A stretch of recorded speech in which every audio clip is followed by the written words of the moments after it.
you for coming out tonight. I know, it's always, you're always hoping to see Ed and then you get stuck with me, but I'll try to make it worth your while. Tonight's discussion is going to be, your presentation is going to be on Willard LEIBY. Now, I know a lot of you in the audience have Willard LEIBY stories. Your pap was related to him or something, whatever. So I do want to hear those at the end. My attempt tonight is simply, it's to present it's kind of a compilation of information that I have gathered. Willard LEIBY, as it says here, now you're the first ones to tell me that, oh, everybody called him Bill. They called him Bill LEIBY. I purposely am not calling him Bill LEIBY. I prefer to keep him at arm's length, all right? and you might find out why in a little bit. But as I said, the presentation is a compilation of numerous sources. Guy Graybill did a wonderful presentation for Snyder County Historical Society about a year and a half, 2 years ago, and he mentioned Willard in that presentation. Since then, the newsletter has come out, and you see Willard again.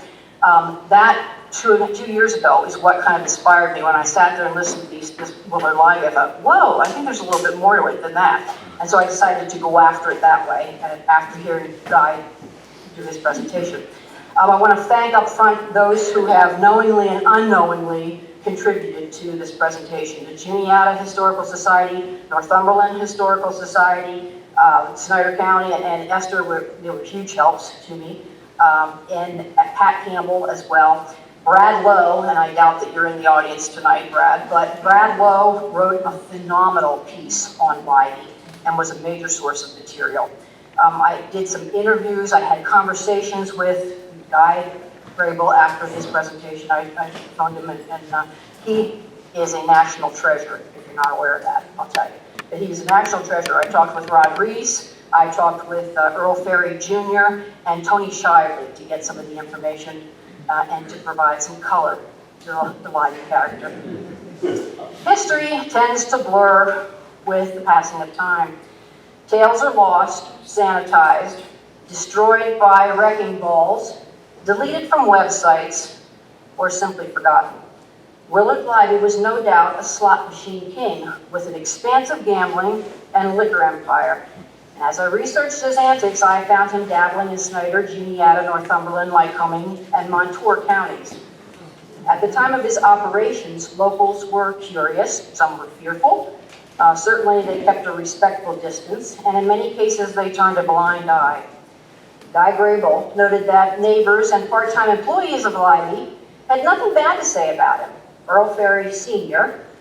said that he was a man who would certainly help people. Leroy Ferry, Earl's brother, described him as a first-class crook. But nowhere in the hundreds of articles that I read did it come out and say that he was involved with organized crime, or the mafia, if you will. But hints were dropped throughout, and I caught a lot of whiffs. Willard had been described as notorious and an enigma. My attempt here is to chip away at that enigma status. I'm going to offer a chronology of his life. All right. He was born in Union County, 1878. His parents were William Augustus LEIBY and Ottilia Bollinger LEIBY. He went to school in Lewisburg. He graduated in 1896. Blah, blah, kind of this mundane kind of existence at that point in time. His dad was a farmer. He was a butcher and a businessman. And in fact, I did find him operating a butcher shop in Lewisburg on Market Street. This is Dad LEIBY.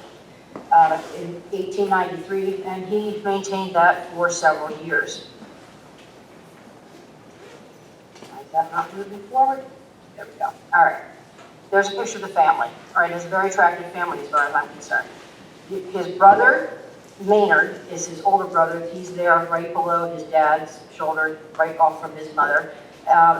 He died in his sleep at age 23. He had epilepsy, and it was 1894. He has two sisters that you can see there too. One was Sarah Elizabeth, and the other one was Jenny May. Sarah married Harry Albert Shuck. She died in 1937, and Jenny married Milton Stephan. She died in 1962. The family, and Willard is sitting smack dab in the center, you can see, and for lack of a better term, you can see he's a pisser. There he is. There he is. The family relocated to Sunbury in 1899. Willard's 21. And at that point, his dad had purchased what became the Aldine Hotel. It was not the Aldine Hotel, it was Dad's LEIBY's restaurant. All right, but that was you can see that there in the slide, the Aldine, right beside the Times Bar. That was, at one point in time, it became a pool hall that was also owned by the LEIBY family, specifically Willard. All right.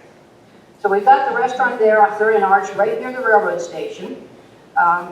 I will say that, you know, he was involved with his dad's business there at the restaurant. In 1901, 1902, Dad is shown as the name proprietor. It's 54 North 3rd Street. He also sold cigars and tobacco at 18 South 3rd Street. And this is Dad doing that. In 1904, and I'll show you, there's the Aldine Hotel, which became the LEIBY's Hotel before. They moved the restaurant to 42 North 3rd Street. So this is not 42 North 3rd Street. That is now an empty lot. All right. We don't know what point Dad disassociated from the business and it became Willard's, but the new business is now an empty lot. It has become one of the leading restaurants of the borough, being conducted through strictly modern lines, and Mr. Leiby, this is now Willard, has gained a profitable patronage. He is obliging and accommodating and has been successful because of his efforts to please his customers, who are steadily increasing in numbers. And indeed, he was open 24 hours a day, and he was right by the railroad, so it makes sense that he would be open. We get our first whiff of trouble in 1905. The first scandal is that Willard has fathered a child out of wedlock. Her name is Eva Catherine.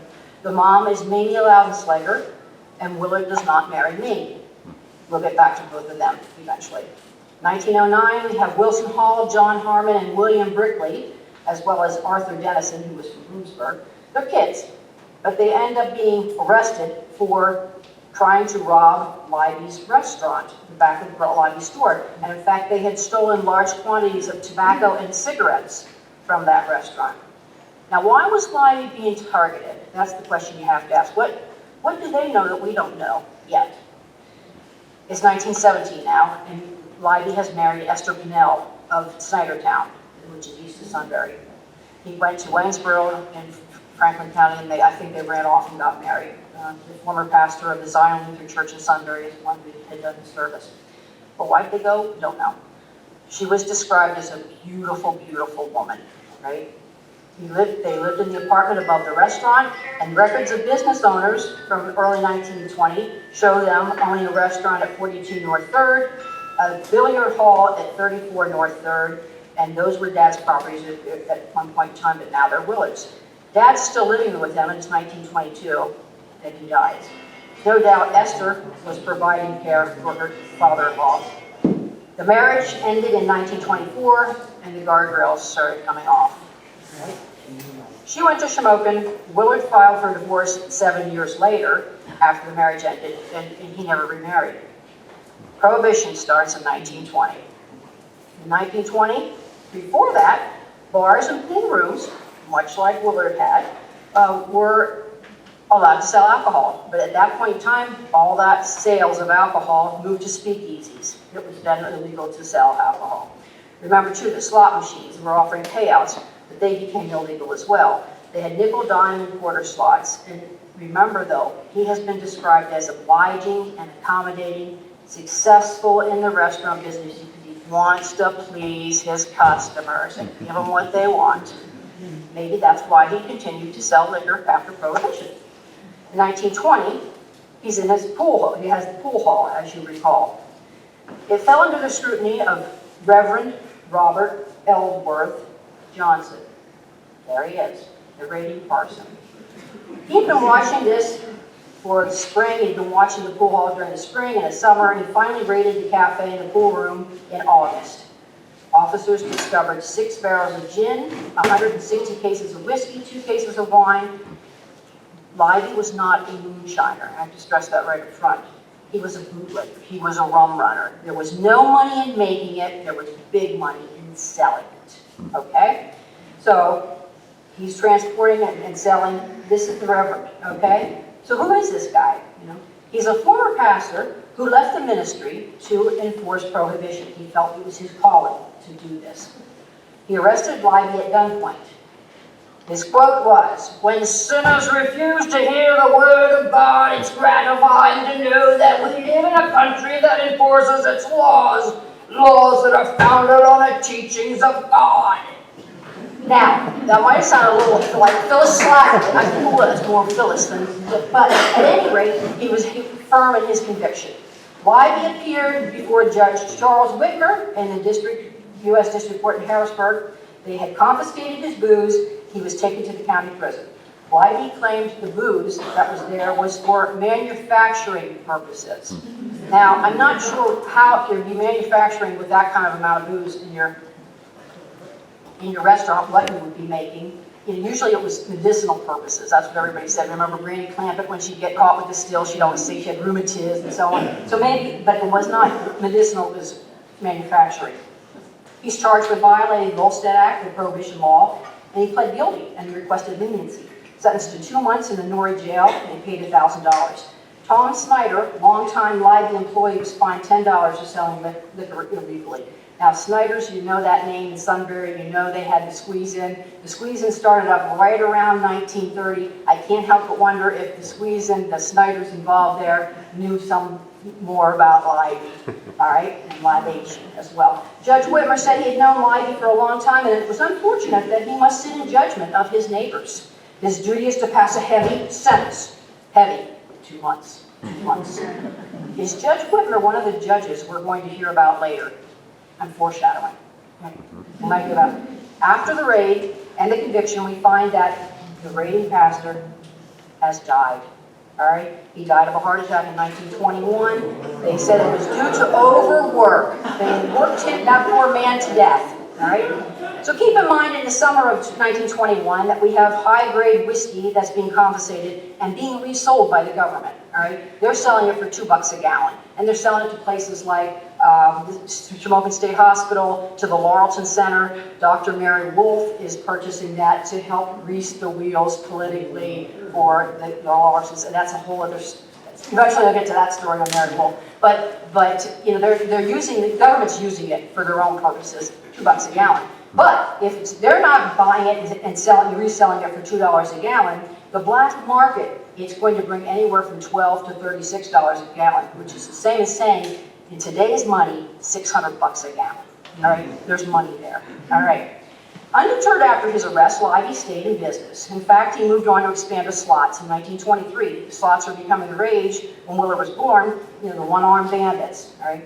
They had been around for a while. You could win gum and candy, little surprises and so. But in 1909, the slots could no longer dispense cash. It was illegal. So, this is LEIBY. Right? He also had invested in rentals. Maybe these were legitimate properties, maybe they weren't. Some of them might have been used to conduct some of his business operations or to hide what was going on. One of them was Stephen's Restaurant in Sunbury. For those who are Sunbury people, you might remember Stephen's. And if you look at Stephen's, you can see in the window, J.M. Stephen. His sister, this was his sister's restaurant. Was she using it as cover for whatever was going on? We don't know whether she was or not. We can assume so, because he was very much involved with speakeasies. Chances are that was his speakeasy as well. This later went on, for those people who are old enough to remember, or young enough to remember, I should say, it became Johnny's Spaghetti Bar back in the 70s. Remember Johnny? Remember back in the 70s, there was a hint that the mafia was trying to move in to Johnny's and had approached Johnny about this. That I do know for sure. But they had approached him about becoming a member. It also then, after Johnny's, became, anybody remember? The Peppermint Lounge. So it became Peppermint Lounge back later on. So numerous buildings in Sunbury had kind of a history with that. All right. February 1925, he had contributed $1,000 to the community chest of Sunbury, which was the largest in the city's history at that point, which was the equivalent to about $18,500. He understands the importance of greasing the wheels and politically keeping people happy. Where's that money coming from? Not only that, where do you keep all that kind of money? The best place to keep your money close and safe is a safe. Leiby was said to have numerous safes at numerous locations. He had a large, elaborate bells and whistles safe at 3rd and Arch Street, and he had a trusted expert locksmith who maintained the safes. All right. There was a leather goods. Samuel Adams maintained those safes. Now, in every presentation I do, I put what some people call an Easter egg, or some people, myself, call it serendipity, where it's one of those things where this connects me to this guy like this, all right? Here's my Easter egg, here's my serendipity. Samuel Adams, if you were walking the halls of Selinsgrove High School in the 70s, you know Leiby's locksmith. Yeah. There he is. Right. Samuel Adams. Oh my God! We call him Sammy Bowtie, but this was our Leiby connection. All right. So there's your reason. 1926. All right. We are now fast forwarding. There's a case against Leiby that has been withdrawn. What's going on? This is Leiby's car. All right. It's a gorgeous $5,000 back then, Pierce Arrow. Right now, it would be worth about $107,000 that he's driving around. This is his car. All right. We had a federal agent who had decided that he's running whiskey in his automobiles. I'm going to nail this guy, and I'm going to get this guy arrested and put him in jail. All right. So he goes and he gets a search warrant from Judge Albert Johnson, gets the search warrant, and he goes to Leiby's garage with the car and ends up going through the car and finds nothing. Well, not nothing. He found a bottle containing a small amount of liquor which had a physician's prescription on the label. So the car had been confiscated. The judge said, this was a big mistake. You need to return that. Leiby was very upset because they had scratched the car, they had stolen some of his tools and so on. But this Judge Albert Johnson said, no, you got nothing on Leiby. Remember that name. You're going to hear it again. So he says, well, you seized the car, but you got to return it. You got nothing on this guy. All right? We then see in 1927, Leiby purchases some land from Urban Free. This is an old map, but he purchased the Weiser Mill, where you see that blue star, that was a historic property in Juniata County. So he has now expanded from Northumberland. He's now in Juniata and in Snyder County. He begins to build what is known today as the Leiby Mansion. While being built, the Leiby Mansion, the newspapers are reporting that he's spending about $100,000 on this thing, which is now today's equivalent. He spent about $2 million on building this. Now remember, he just owns a restaurant and just has a pool hall. You too can build a mansion if you have a restaurant and pool hall. So he builds this mansion. Now the great thing about this is we still have pictures. We have pictures because the mansion still stands. It recently went up for sale. It had been for sale for quite a long period of time. It initially started at almost $1 million, but I think the people were trying to capitalize on the Leiby legend. And then it went down to about 800 something, and then it ended up being sold for about $500,000. But he had purchased his land, about 48 acres at that point in time, and builds the mansion. It supplied work for locals, all right? The construction of the landscaping as well as the mansion itself, we had Earl Shorty Sr. Ferry and Leroy Ferry. They were involved with construction. They also said that they had been involved in transporting some of the alcohol, the high-end stuff, all right? Won't specify that. But Earl said his father did not speak much about the special work, but he did say that Leiby had purchased a car for him to travel up to Canada and back to get whiskey labels for the operation. Men were actually hired to dig weeds out of the front yard to make this more of a spacious, beautiful mansion. And he provided work. He provided work for a lot of people, and it is during the Depression. So let's take a look at some of the pictures of the mansion. And like I said, we're lucky to have some of these pictures. Now, the black and white ones are during Leiby's time, and the colored ones were just recent shots with the realtor. It was a palatial mansion with Spanish influence. 4-bay garage, stucco and terracotta roof, front porch wrapped around the buildings. This next shot is great because it's the pool, and there's the pool in the back, and there's what's left of that beautiful statue that he had in his pool. it's there as part of the landscape now, which is kind of fun. So, you know, the baths had ceramic tiles and floors. They're furnished with antiques from trips to New York. Every room had emergency backup lights and windows, and doors had a security system. Now, this is Juniata County, back in the day where you didn't lock your doors, and yet he's got a security system? What's that all about, right? So some of there's this front porch with the veranda and so on. This next shot is very, because he had, the dining room had a table to seat 20 people. He conducted a lot of his business. He sat at the head of the table, he depressed the buzzer on the floor, which summoned the servants to serve guests. There was also an intercom to call, and I think they left the intercom behind, which is a great piece of fun stuff in the house. So they left the tacky woman that looks like she ought to be hanging off the side of a ship. I don't even know anything about that, but I'm assuming that was something that LEIBY would have put in his house. So, the living room had 4 fireplaces and doorways that led to the sunroom, mounted on a closet door. There's more than, but mounted on a closet, you can see a fountain still there. The fountain had a pump that was hidden inside the closet door and circulated water throughout. The crystal chandeliers. His bedroom was on the 2nd floor.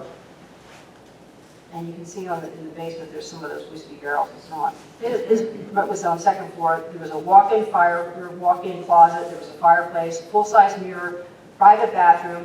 He had a doorway installed between his bedroom and the guest room in order to ensure privacy. There he is in his living room. Now think about this now, all right? We know he doesn't have a family. He's living by himself.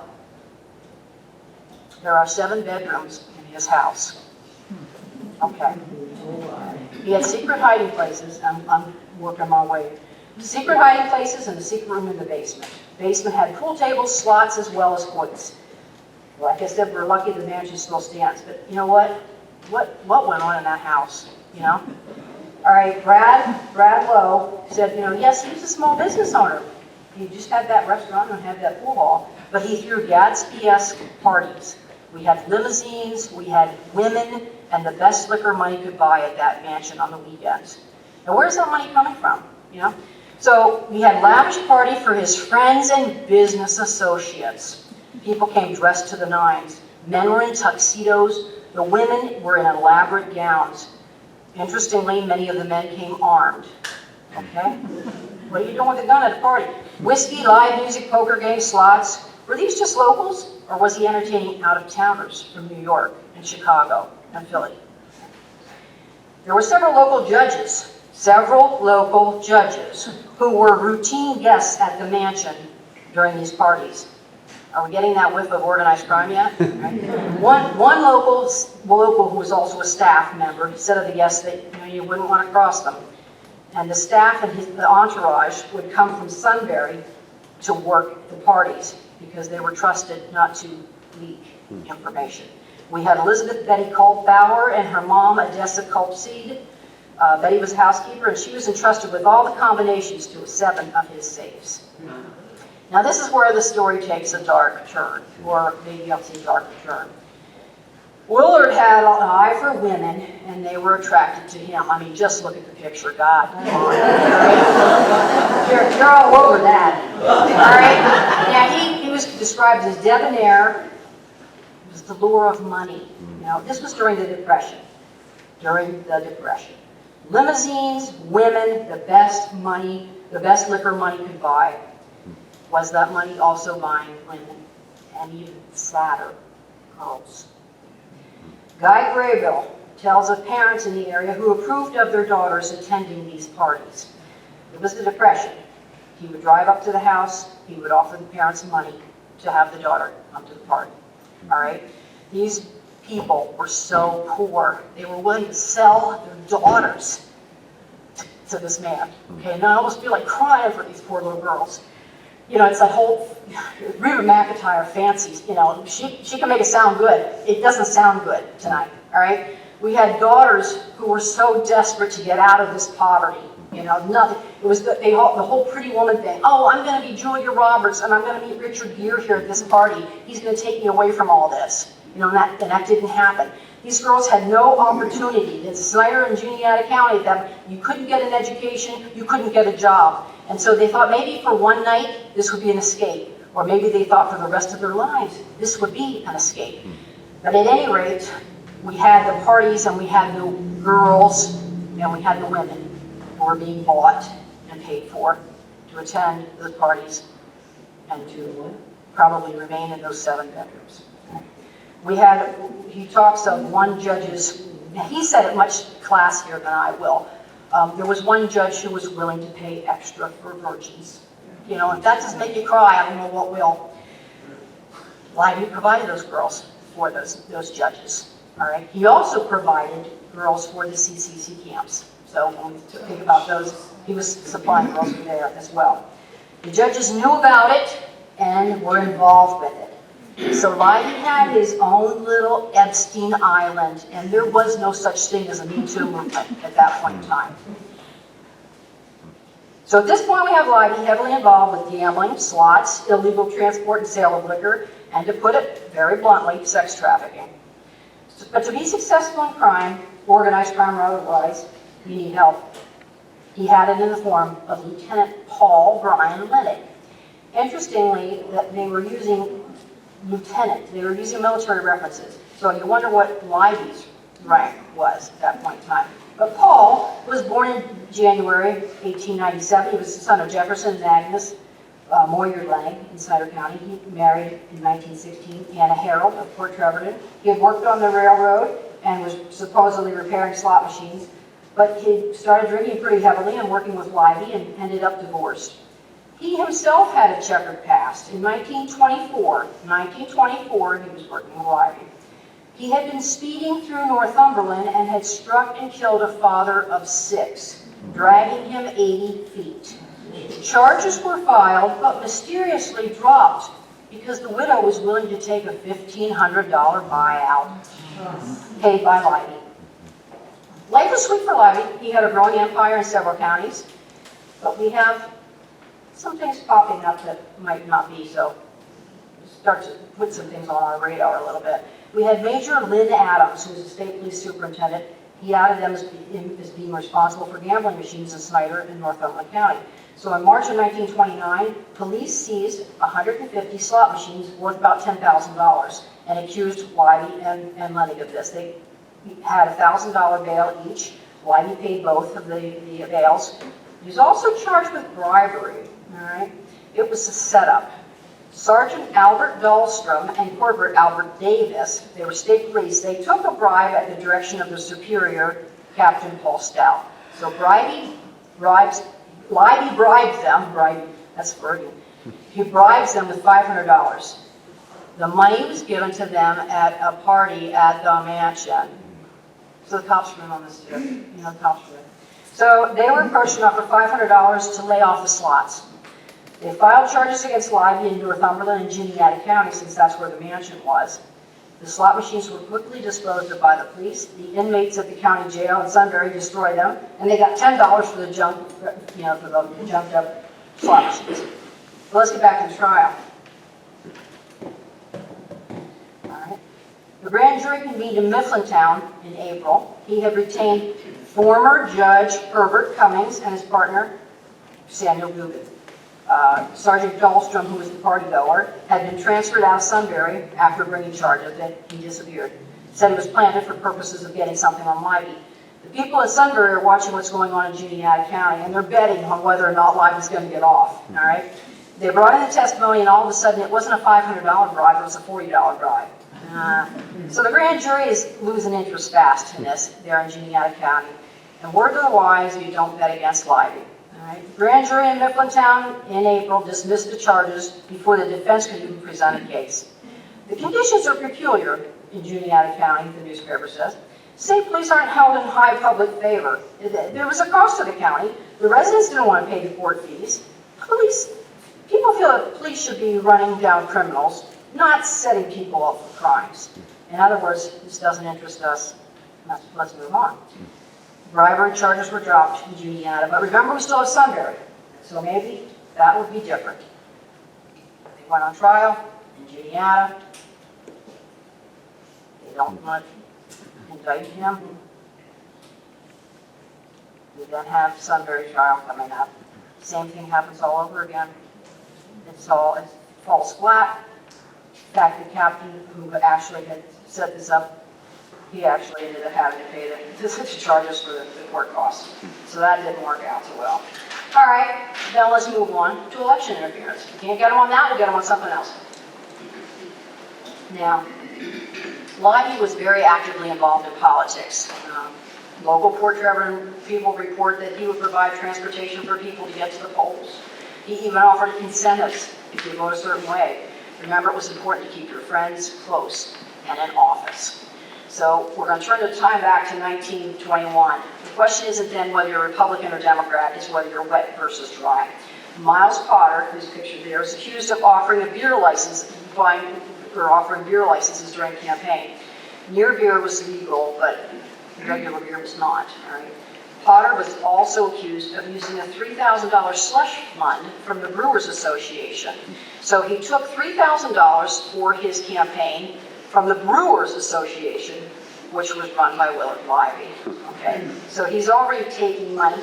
So we're under the assumption, Willard says, okay, you know, this guy obviously is in favor of alcohol and we don't want dry county, so let's get this out of the way so I can do my business. So he traveled throughout Sunbury, Selinsgrove, Middleburg, Troxelville, Beavertown, Beaver Springs, and McClure. All the stops he made along the way were Potter's friends and supporters. He was getting it here. This is what you're going to get if you get Potter in office. So meanwhile, Potter's in Lewisburg at the Methodist Church, or the Beaver Memorial Church, and saying I'm not going to grant liquor licenses. While I was over here saying, yeah, he's going to. So he ends up winning the election in 1921. He won, and he became the judge, but he stood by the no liquor law. And so as a result, you know, that pledge, LEIBY was out a lot of money, a lot of gas, a lot of liquor, and he was influencing people, and he's not getting anything out of it. So he was probably a little PO'd, and he was out for retribution. Now let's fast forward to 1931, all right? We now have Miller Johnson, Harry Showalter, Harry Carell, and Miles Potter again running in the Republican primary for judge. And remember how important judges are to LEIBY, okay? LEIBY's pushing for Miller Johnson. Miller Johnson. One voter was quoted as saying, Paul Lennon, doing LEIBY's bidding, told me I'd get a job for supporting Johnson. Remember Potter and how he did LEIBY wrong? 10 years later, he's still nursing that. He's like, making a pearl out of sand. He's making it. 10 years he's holding that grudge. There's an added incentive. He's backing Miller Johnson. Another added incentive was that Miller Johnson is the son of Judge Albert Johnson. You've heard Judge Albert Johnson's name mentioned before. Number one, he's the judge that gave LEIBY the car back. He said, in fact, tipped him off that he was going to be graded, okay? He's also the judge that was seated when Miles Potter ran the first time and bumped it out. So Johnson also has a grudge against this guy. So they say, what better than to put my kid in and have my kid win this election? So this is, remember, the Republican primary. And so they end up actually being successful, and Miller Johnson is elected as for the Republican candidate for the primary for judge here in Snyder and Union County. One other, just let me do an aside because I find this stuff fascinating. Another connection about Albert Johnson. He's the crooked judge, I'll call him. All right. Albert Johnson, if you recall, if you were here for Ed's presentations, if you followed him like I followed him, he did a presentation on Preacher Gill, Moonshiner. Preacher Gill was this hayseed hick from Snyder County making moonshine, all right? Albert Johnson was the judge who sentenced Gill during the whole LEIBY period as well. So Gill is 67 years old, and he gets sent to Leavenworth for 18 months while Johnson is making nice with LEIBY and keeping him here because you keep your friends close. you know? And so one other interesting, and then I'll shut up and move on. But one other interesting factoid is that Union County Historical Society has these transcripts that they're trying to, well, tapes that they want to transcribe, and you have to pay them, you know, X number of dollars because they don't have enough money to do it. But I found that Albert Johnson has 4 of his relatives have interviewed back in the 70s and 80s. They're talking about their dad, their uncle, or whatever.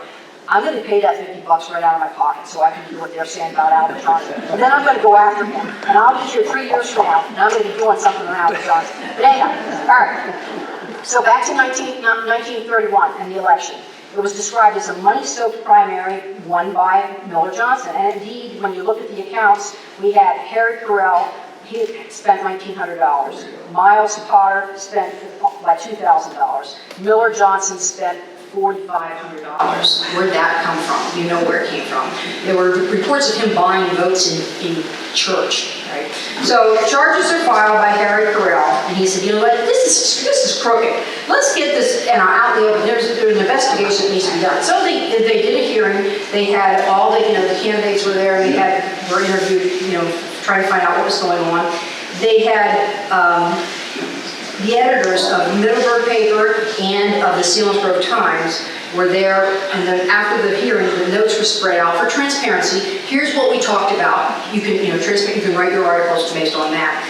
They were looking at the articles, they're all spread out, and Miller Johnson shows up, and he's, oh, let me see, I want to see. So he's grabbing a hold of papers, and all of a sudden, they're not in order. And all of a sudden, they're looking down, wait, where's page 6? We don't have page 6. Well, what's going on? That's gone, we don't know. But what had happened was that Miller had, I guess, managed to secret that somewhere on his person, and they were able to go back and actually say what we're discussing on page 6. It was a testimony by Ira Garman of Selinsgrove. He was at the bean soup, he testified, and the primaries had been held. When a man approached him, he said, you know, I can't have Harry Carell on the bench. You know, I travel back and forth and you're telling me way too often. He's calling me the silk-hatted crook. Well, Garman says, well, it's cost you a lot of money to get this guy elected because that's what happened. We ended up with Harry Carell as the representative for the primary. Well, Miller also ended up in trouble and ended up with bail. They had the election in November, all right? The primary candidate, they had Carell, they had the Democratic candidate. 2 weeks before the election, the word got out with what all was going on. They elected Curtis Lesher. Curtis Lesher for the Court of Snyder in Union County, which is the largest majority ever for the office. The first Democrat to ever hold an office in 50 years. And that's all it took to get him elected. All right. Now, Prohibition ended in 1933, but gambling didn't. Even the Depression didn't make that much of an impact on the industry and Willard's doings. 1934 should have been a very good year for Willard, but it wasn't. 1934, 3 masked men entered his restaurant armed with automatic weapons. They're in Sunbury, and they are coming in with automatic. They do in Sunbury now, but back then, they didn't have automatic weapons unless they were somehow connected to a bigger city, all right? They came in at 3:45 in the morning, forced May Thatcher and Nellie Kastner into the kitchen. They had forced a cash register open. They stole $350, a couple gold watches, checks, and so on and so other valuables. This is their racist comment, not mine. They were described as Italian descent and experienced in the ways of crime. This, to me, was a sign. Miller, you know, whether they're looking at what Willard's up to, he's up to something. They were giving him some kind of signal. This is organized crime, as far as I'm concerned. They came in just to warn him something. 1934. We have Arlene Wolfe. The beautiful Arlene Wolfe is spending time in Willard's company. She was probably 17 years old when that picture was taken. Willard at that point is 55. All right, the family didn't talk much about her. Her parents were Floyd and Carrie Wolfe. They were very conservative, and their daughter, as far as they were concerned, changed them. She was living with, she was his lady, girlfriend, whatever, significant other. There was a car accident on October 11th, or October 17th in Lancaster.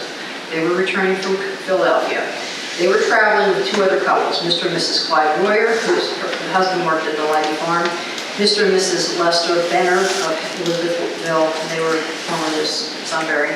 They stopped at a restaurant to pick up, to have supper, and the guy that owns the restaurant says, "Can you please take this waitress home with you? You know, she's starving. I want her to get home safely."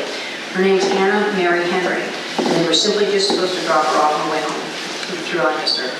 Arlene, Anna, the waitress, and Willard in the front seat. I'm sure Willard sitting in the driver's seat, and then his girlfriend Arlene's beside him, and then Anna. They didn't see the wagon. It was dark. That was loaded with potatoes.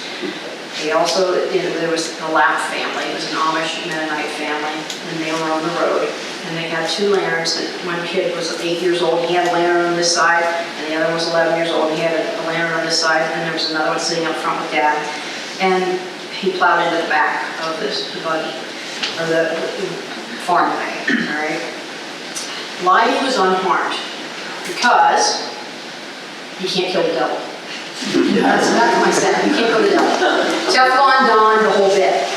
John Lapp, who was the Mennonite who was running the wagon, he had a wrenched back, a sprained hip, and hurt his foot, and he had some bruises. Amos Lapp had a fractured arm. Daniel Lapp and Jacob had cuts and bruises. So far so good. Mr. Benner had scratches. Mrs. Benner hurt her finger. Myrtle Royer had bruises. Anna Mary Henry, who is the waitress, the poor working class slob just trying to get home from work. She's 21 years old. Board came through the windshield, gave her severe head injuries, severe enough that her eye was damaged. They had to remove her eye, and she was disfigured for life. And our beautiful Arlene suffered compound fracture of the skull and never regained consciousness. She died October 19th, 1934. There was an investigation, and I truly believe this was on the up and up. That was a mistake. You know how it is driving now. With Amish, sometimes you don't see it until the last minute. So it was just a very serious, sad thing that happened. LEIBY, there was an investigation. LEIBY was determined, he was not at fault, and that's true. I believe he was not at fault. Anna Henry sued him for $12,000. She doesn't have an eye. She's 21 years old, and she's disfigured for life, but he settled it out of court. He supposedly never forgot that night. In fact, he left her a whopping $1,000 in his will. Arlene was buried October 22nd. She's buried in Whitmer Cemetery. She left a sister, a family, two brothers, Bruce and Cyril. So the bad year for Willard, 1934. Is he starting to lose his grip of, what's going on? Well, in 34 passes, 35, he's trying to stay busy. Lots of reports on LEIBY in 1937. He had purchased additional land there, made the farm even bigger. He's got hired farmers there. That's flourishing. In 1937, he also shows up in the papers, and this is just another aside that I found fascinating. Pleasure Park is a roadhouse near Ellisburg. It was raided. There was $500 bond asked for each of the people who were violating the Liquor Act. William Linder, he had Mrs. Edna Jones, Teresa Jones, her daughter, waitress, and Freeman Farringer. The $500 each was paid by Lord LEIBY. So I said, I didn't realize his territory was in Ellisburg at that point in time. It was very close to Selinsgrove. They were selling whiskey without a license, and so that was all, as well as slot machines. But I tracked through with Edna, thinking there might be some story there. She had been the proprietress of this Pleasure Park. She continued to make headlines years after, 1943 and 1944. She was illegally dispensing liquor in 43. She was possessing gambling devices and playing a disorderly place. She had been raided several times in 1944. This is the great part. 1944, 49 people were arrested there for having cockfights. All right, so they had the cockfights. After she was shut down on that, the next week or so, I see an advertisement in the paper where she has for sale a chip-starting battery. So it's like an incubation thing. Chip-starting battery and roasted chicken dinners. So we know she's not. I just no longer mentioned. Also in 1937, the Daily Item employees are reporting that this local businessman continues to give them candy, cigars, cigarettes for each of the 50 employees. They all come in and he's giving them gifts all the time. He's still greasing the wheels, and we don't know necessarily why. 1937, also enlisted as in attendance at a funeral for ex-sheriff Charles Madden. Lots of county officials were there. It's a who's who, and yet he got with LEIBY. Was that sheriff also attending those parties at the mansion? Don't know. 1938 proved to be a very difficult year for Willard. All right. Oops, I forgot to show you my pictures. There's the death. All right. First. The raid on the warehouse, he had a raid on his warehouses, his slot machines and so on. They came, they dropped his slot machines out the window there in Sunbury. They started trashing the truck. They ended up having to slide slot machines out a door that they had removed. Lycoming County was after him now. And so they were actually police coming from Lycoming County. They brought charges in Lyco because they wanted to get the case out of Northumberland. They no longer trusted Norton to handle things properly. So he was charged with maintaining gambling devices, and he was arrested in his bed in his adjoining apartment. Paul Lennon was also arrested with him. They were held on a $10,000 bond, conspiracy to violate gambling laws, setting up and maintaining gambling devices. We also had Robert Burns, who was his lieutenant in Williamsport, and he was just a local muscle who was involved with collecting the receipts at these establishments with slot machines.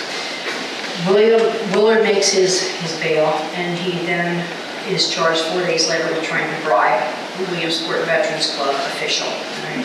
He posted bond there in the form of Towanda Waterworks Company bonds. I don't know how Towanda got drug through that, but they did.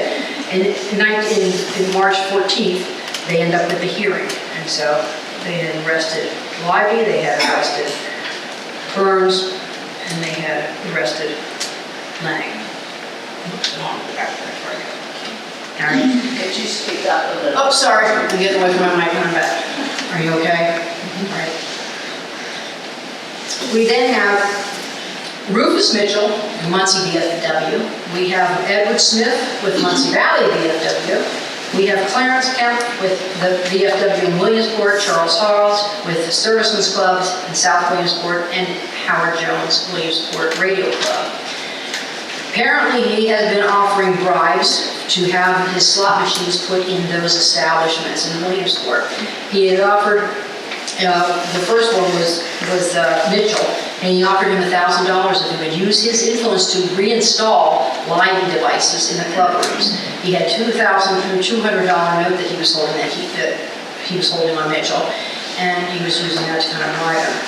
He handed him the note when Mitchell said, yeah, I'm going to try to keep your machines in here, because at that point in time, you could have other people's, as long as you pay taxes on them, you could have other slot machines.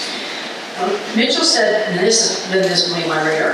Mitchell said LEIBY told him of a case in Northumberland where a man refused to do his bidding and was killed in an auto accident on the way to work. And I thought, oh my God, was that guy with 6 kids? Don't know. So he said, so LEIBY said, take the $1,000, why risk it? Let's put my machines back in here. Why would you take a chance on that? He did the same thing in Williamsport at the VFW with Kemp. And he said, this post isn't big enough to buck me, and if my machines are taken out and replaced with others, liquor control is going to knock off the post. He also mentioned the Nori accident there. And, they wanted to run their own machines, and so they went ahead and put their own machines in, and 2 days later they were stolen. Muncie had no LEIBY machines. 4 days after his visit, 3 of them were stolen. Sun Gazette stated that they're trying to incorporate, into our community the tactics used by U.S. City and Chicago gangsters, and they weren't really having that. On the way up to the trial, a week before the trial or so, LEIBY got a DUI on the pike, so $500 bail there. Trial happens, and he makes a motion to delay, and he said he switched his counsel, and the prosecutors were saying, this is news to us. And LEIBY says, well, I want Sam Gubin to take over. And, they said, well, no, that's not going to happen. Where's your counsel? Well, the Honorable M.C. Roan of Williamsport had been counsel, and he had mysteriously been elevated and raised to a higher position, so he was no longer able to represent LEIBY, and they had to delay. It didn't get delayed. The trial went through. in 1938. LEIBY appears in spats, which to me screams mafia, but anyhow, he appears and he pled guilty. Lenny was given a suspended sentence, and he had to report once a month for 6 months. Burns got a suspended sentence and dropped out of the picture. But LEIBY had to serve 5 months in prison and 1 month for the DUI. So he said, can I at least go free and take care of my business and then come back and serve? And they said, yeah, sure, go ahead. So he did come back, he served his time. Meanwhile, they trashed his 208 slot machines worth about $12,000 at the Williamsport WILLARD. And then at the end of his sentence, he was released, sent back home to Sunbury, where the Elks serenaded him. They were so happy to see him. It was his 60th birthday. They gave him a birthday party, and they said, welcome back, we missed you so much. So in 1940, health issues are starting to make an appearance. He's staying in his Sunbury apartment more, and he's not spending much time at the mansion. 45, he's selling off some of his real estate, and in 1950, his health is declining. He enters the Mayo Clinic, stays in the Philly hospital. Money can't buy health, and time is running out. In 1951, January 8th, he dies. Okay. He died of cardiac issues he had had for 5 years. His obituary mentions his daughter Eva and his sister Mrs. John Stephan. He had donated liberally to civic and charitable causes throughout the valley, member of service organizations and sportsman's clubs. It reads like a zoo. He held memberships in number 5 Fire Company, the Elks, Moose, Eagles, Owls, Beavers, and some like any animal on the ark, he was a member of. So, honorary member of the Legion and VFW, all the places he had his slot machines, of course, he was a member of. All right. And so he had made a sizable contributions to the Boy Scouts, for Corundonal, for the mess hall. He had given $5,000 to Sunbury Hospital and had actually helped them build a nurse's dining room. But, you know, he was a very generous man, supposedly. Flowers from the funeral went to Sunbury and Lewisburg hospitals. The baskets filled 2 trucks. 1 truck went to Sunbury, 1 truck went to Lewisburg. As the funeral procession went by Zion Lutheran Church in Sunbury, the chimes were playing. He was a member of Zion Lutheran Church. And those chimes had been donated by WILLARD 25 years before in memory of his mom. So every time you hear those chimes, if you're in Sunbury, think of WILLARD.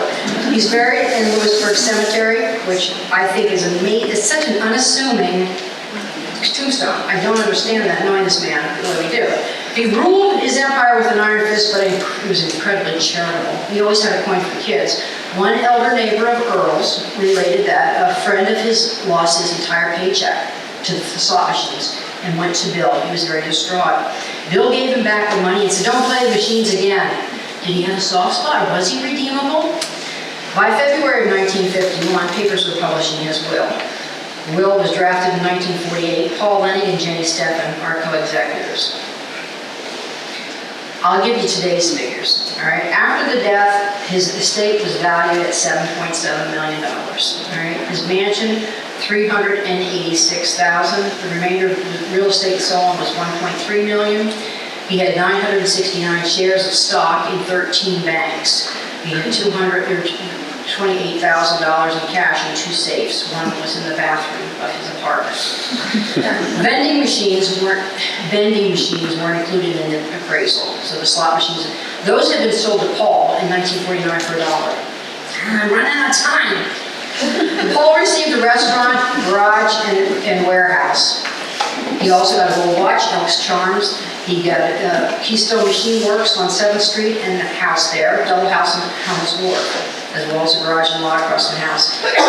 Eva, she got a car, diamond ring, and tie pin, used the mansion and monthly income from the estate. It reverted back to the general fund of the estate after her death. All right. Also, after her death, the mansion and the farm in Juniata went back to his nephews, Ken Shuck, Willard Shuck, Dorothy Barn, and Louise. Jenny and John Stephan got quite a bit of property on the Snogan, and I'm going to skip over a lot of this because I get too windy. All right. Huge estate. All right. We had $1,000 go to the farmer. We had $1,000 going to the woman who was damaged. The housekeeper she got a house. Everybody got a house. It's just like, oh, you get a house, you get a house. $50 went to the trustees to pay for his grandfather's upkeep on his grandfather's grave. So we have all this money in there. It's 1951. Let me tell you a little bit about Eva, and I know I'm running on, and I apologize, and if you want to get up and walk out, you are more than welcome to. All right, but Eva needs to be talked about. All right, here we have Eva. Remember, she's his illegitimate daughter. This is her picture from Susquehanna.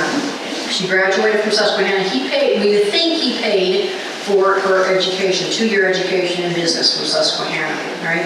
She had lived in Selinsgrove with her mom. No doubt she had a very rough life. She's 14 in 1920. Mom is a servant in North Market Street for a family and serving as a cook in the hotel. So this same year, her mom married this almond inch. She graduated from Selinsgrove, like I said, SU. 1928, she's working as a bookkeeper, and then she taught at Selinsgrove High School for 17 years. She continued to live with her mom and stepfather, and these are her pictures, kind of a yearbook, 1927. There's a kind of like glam shot. Now she started, we're all starting to show our age. She started to show her age in 1946, okay? There's the house she's living in Orange Street. Now, this is the house now, not then, but you might recognize it, all right? All right, is that right by your house? Okay. So, also 1951, Eva marries Harry Grace. Now, you saw her in 1946. Now, you're looking at Harry Grace, all right? They got married in New York City. Why didn't they get married around here? He's from Hackensack, New Jersey. I mean, he's a looker, and he knows it's obvious. He's 5'11", he's 165 pounds, he's got blue eyes, and he's got movie star looks, right? What's not to love? He spent time as a lumber worker, steel worker, and he was a decorated military man. How did they meet? No idea. But he's a shark, and he smelled blood in the water. Because Dad died the same year, and all of a sudden, Eva, I love ya. He's 36, and she's 46, and let's face it, she looks it. Well, they get married, and he moves into the mansion. All right. Lo and behold, what else happens that year? Eva appeals and petitions Father Sam Gubin to have a new. She says, "I found a new will. I found a will." Guess what? Eva now says there's another will that's dated 1950, 1950. She, of course, claims all personal property, real estate, everything. And after her death, it's supposed to pass to Jenny Steffen, because remember, it can't pass to her husband because it's a fake will, and he wasn't even supposed to be in the picture at that point in time. So the original will that they had originally, I read to you earlier, was in 1948. This one that Eva found is 5 paragraphs. The original one was 4 pages. The beneficiaries from the original will fight back, and they charge it as a fraud, which it was. She's guilty of fraud and attempting to perpetrate a fraud. Now, she didn't do that. You know she did. That was Harry. All right. She had it in her possession the day he died until February, and then she just remembered, oh my God, I had this in my pocket for 3 months, All right. So if the will was a fake signature, and it got ugly. Let's just put it that way. It got ugly, and Sidney Applebaum was representing the family, and he had said that that's not a valid will. She's in violation. So that's kind of embarrassing, isn't it, for Harry? So he quickly drops out of the picture. He's lost interest, and he's listed then in 1957 as a golf pro, which is the same thing as saying a tennis pro. Because he's out there working the ladies of leisure. So she left town. She's teaching in Maryland. She eventually comes back and settles back into the Orange Street home. And as an aside, and I'll give you a quick update on her, and I'll try to finish this very quickly. In 1970, Eva is rescued from her burning home. In 1979, all right, she's listed in very poor condition. She has smoke inhalation and cuts. She had been given 5 days by the fire company here to get her house inside cleaned up. They were coming back that day to investigate, and supposedly the fire started in her living room. She called 911 while the fire is burning and stays in the house. The house had no running water, and the furnace was disconnected. It was filled with books and magazines and antiques. She was a hoarder, and she at that point had probably Alzheimer's and dementia of some sort. So she ended up in Penn Lutheran nursing home. She died in 1991 at age 85, and she's buried right beside her father. Right? There's a plaque in the Episcopal Church right next door that she had made a large donation for. All right, 1951, all the things LEIBY that are so very messy. We have Paul Lenning, who's running the amusement business, okay? He has some health problems, kidney issues. While he's in Millmont visiting his girlfriend, he has a stroke and dies. 10 months after LEIBY, he dies. Now, he's 54 years old. LEIBY had sold the business for $1 to LEIBY, all the slot machines and so on. So when he died, that all went to his kids and so on. He's had a sizable contribution to Dorothy Shirt of Millmont. It seemed that prior to the divorce, he had been involved with Dorothy, and it's Shirt store if you're from the Millmont area. They went to Millmont on Sundays for Sunday dinners with her parents, and they didn't like him until he started slipping silver dollars across the table to them. And then they all of a sudden liked him a lot. He bought her a house in Lewisburg, College Park. She was a beautician. She had a beauty shop there, and the house still stands. Once he died, she did a great deal of traveling because it said that she had inherited his safe and the contents, which had more than $2 million of bank stocks in a Cadillac. So his kids are a little upset. It also turns out he had another illegitimate son that came out of the woodwork and was given an inheritance, which didn't make everybody very happy as well. So the executors of the will still have all these slot machines, and they are being pressured by outside influences, as they say, to sell them those slot machines. They end up contacting the Attorney General, and he does an investigation. He says, "What's going on? Why do you want to get rid of these slot machines?" They said, "We don't want any part of this anymore. We want it clean. We don't want to be involved with this." So they said, "Please raid this place and get rid of all these." So they set out a raid. And what they did is they had 105 or 150 cops come from all over the state and go to various locations where the slot machines were being. These slot machines were only the ones that we know of that were raided that night. These were Lenning's slot machines. So what's funny is you see a lot of these places, you say, "Oh my God, I didn't realize that." We had the Sunbury Social Club, the Sunbury Social Club, of course you know he was probably, that was a big one. Rod Reese has a cute story where he was actually a kid playing the slots at the social club with Willard LEIBY handing him money to use. Because of course LEIBY was going to get it all back. So that was the one. But we have other ones that were also involved with some, and you think, "Oh my God, there's Mifflinburg, that's where it is." All these places that had these slots that we didn't realize this was going on. You've gone by, if you've gone on towards 361, this is right near Zimmerman's and Willard. This is where they had slot machines on the third floor. So all these places that look familiar, this hidden history, there they are. Now, one funny story, there was a woman that hid the slots in Milton while they were being raided. They were tipped off, the cops came in, Milton, wherever she was playing in Milton, and she's winning all this money. For the first time, she's man comes up behind her and he says, "Don't touch that money." And she said, "Well," she looks and she said, "Well, who are you to tell me that?" And he shows his badge.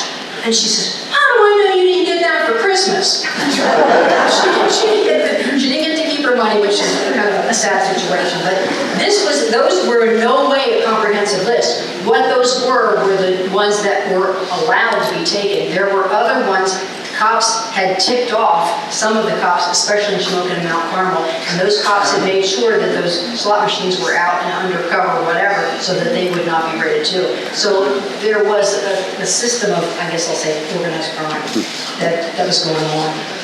The estates, there were liens filed against the estates. I guess long story short, that it took 20 years to settle the LEIBY estate because we had back taxes that hadn't been paid for 3 years. The back taxes on the LEIBY estate were $210,000 worth of back taxes. And so that had to be paid. We had back taxes on the Lenning estate that had to be paid, and that was $21,000 or so. And so this was before they added the extra. But what had happened then at that point in time, we got the taxes taken care of. We then had the issue with the house that passed through various different stages. Eva didn't want to sell the house. She was living in it. She was trying to sell it to, I believe his name was Olt. She was selling the lumber off of it. She sold it to Skip Swineford, if you remember Skip Swineford. He bought some of the lumber off of that. Meanwhile, Jenny, who was supposed to be selling the property, was the executor, and she was supposed to be in charge, she was selling it to another family by the name of Spencer. So they were putting $1,000 on it. They had this huge fight. That went to court. That was ugly as well. Long story short, it eventually was sold to Spencer's, and then it passed down to Steve and Louise Campbell, and then it was recently sold again. So ends the long and twisted tale of Willard Libby, or should I say, the crooked tale. Businessman, convicted felon, man of the people, crime lord, millionaire, rum runner, slot machine king, sex trafficker, election rigger, tax evader. So no matter how you describe him, there is no denying that he is probably one of the most colorful figures in Central PA's history. Thank you for your time.